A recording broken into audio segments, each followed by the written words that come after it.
Opinion: who does J.D. Vance think he is? That's the headline of a new guest essay by Thomas B. Edsall in the New York Times.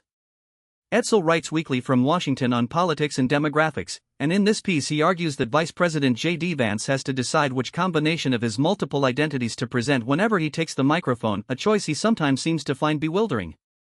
The range of Vance's mix-and-match choices includes hillbilly, intellectual, Trump successor, raging MAGA loyalist, and high-tech investor, not to mention veteran threatening other countries and veteran no-long wars guy. Edsall says Vance's difficulty finding well-being, much less genuineness, raises basic questions about his expected presidential campaign. Is he, for example, a trustworthy heir to the Trump mantle? Or are his real feelings reflected in a 2016 comment to a friend where Vance said, quote, "I go back and forth between thinking Trump is a cynical asshole like Nixon who wouldn't be that bad, and might even prove useful, or that he's America's Hitler," unquote.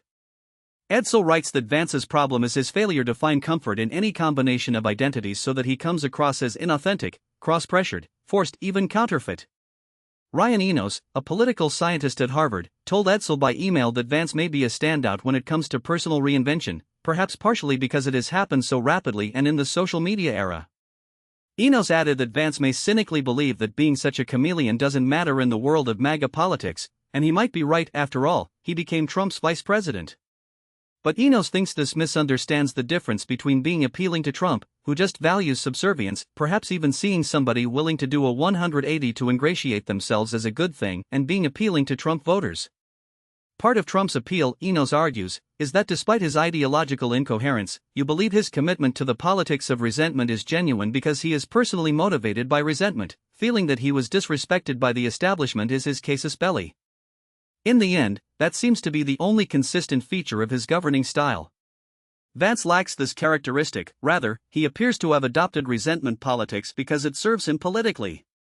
In that sense, it lacks Trump's authenticity and probably won't serve him well when he is out of Trump's shadow. At the moment, though, Vance enjoys a substantial lead in polling for the 2028 Republican presidential nomination. According to the average of national surveys aggregated by 270 Tawin, he leads Marco Rubio by 19.2 points, 41% to 21.8%.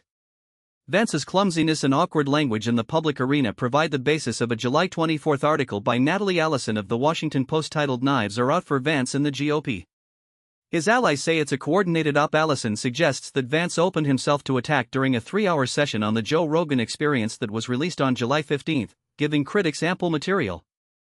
That's the picture Edsall paints, a potential heir apparent who leads the polls but may be fundamentally misreading the source of his movement's appeal. Thanks for listening.